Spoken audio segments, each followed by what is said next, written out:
आदरणीय धार्मिक सज्जनवृंद, वंदनीय मातृशक्ति। प्रतिदिन यज्ञ से पहले जो ईश्वर स्तुति प्रार्थना उपासना के मंत्र बोले जाते हैं, उसमें दूसरा मंत्र है हिरण्यगर्भः समवर्तत आग्रे भूतस्य जातः पतिरेक आसीत्। फिर आगे दिया है सदाधार पृथ्वीं द्यामो तेमाम। इस वाक्य का महर्षि दयानंद जी ने संस्कार विधि में अर्थ किया है कि सो वह परमेश्वर, भाव रूप में बता रहा हूँ, इस पृथ्वी और सूर्य आदि का धारण कर रहा है। इस पृथ्वी और सूर्य आदि का धारण कर रहा है वह परमेश्वर। तो यहाँ प्रश्न उत्पन्न होता है कि इस संसार के अंदर, सृष्टि के अंदर तो असंख्य पृथ्वियां हैं, असंख्य सौरमंडल हैं, आकाश गंगाएं हैं। क्या परमेश्वर इस पृथ्वी और सूर्य आदि को ही धारण कर रहा है? दूसरी पृथ्वियों को, दूसरे सौरमंडलों को धारण नहीं कर रहा।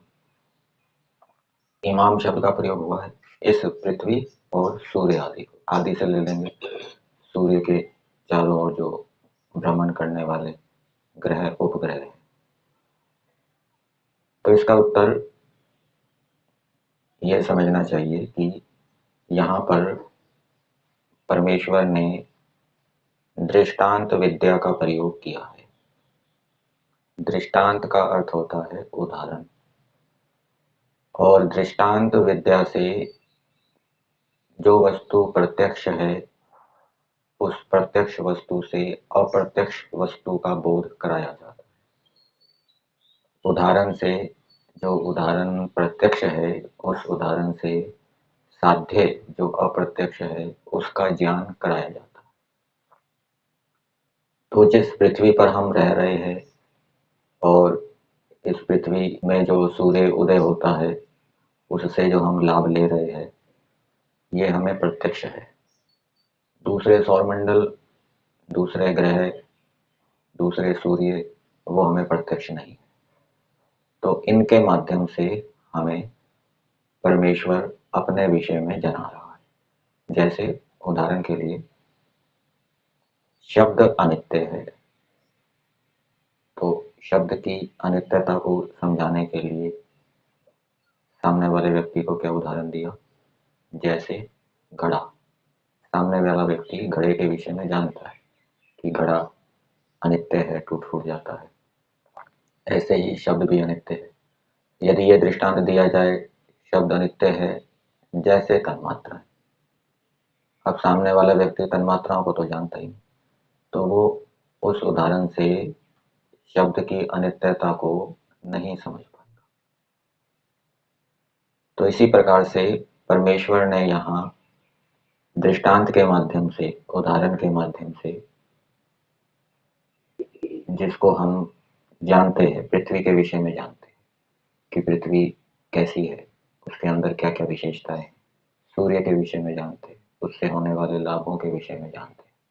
तो इस प्रत्यक्ष के माध्यम से हम ईश्वर जो अप्रत्यक्ष है उसको हम अच्छी प्रकार से जान पाएंगे, समझ पाएंगे।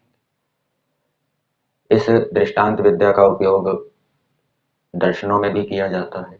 दर्शनों में भी अनेक बातों को सिद्ध करने के लिए दृष्टांत उदाहरण दिए जाते हैं। तो इस दृष्टांत से, इस उदाहरण से ये सिद्ध होता है कि अन्य भी जो जगत के पदार्थ हैं जो कि हमें प्रत्यक्ष नहीं है, उनको भी परमेश्वर धारण करने वाला है। जैसे शब्द अनित्य है, उदाहरण दिया घड़ा, तो घड़े के अतिरिक्त और भी बहुत से अनित्य पदार्थ हैं, वो हमें प्रत्यक्ष नहीं है, लेकिन वो भी शब्द की अनित्यता को सिद्ध करेंगे। और उदाहरण वो दिया जाता है, एक तो होता है उदाहरण देने वाला और दूसरा व्यक्ति होता है जिसको उदाहरण दिया जा रहा है। तो दोनों को उदाहरण के बारे में पता होना चाहिए। जो व्यक्ति जिस वस्तु का उदाहरण दे रहा है उसको खुद ही पता नहीं और सामने वाले को पता है, तब भी बात नहीं बनेगी। और जो उदाहरण दे रहा है उसको खुद तो पता है उदाहरण के विषय में, उसको प्रत्यक्ष है, लेकिन सामने वाले को प्रत्यक्ष नहीं है, तब भी बात नहीं बनेगी।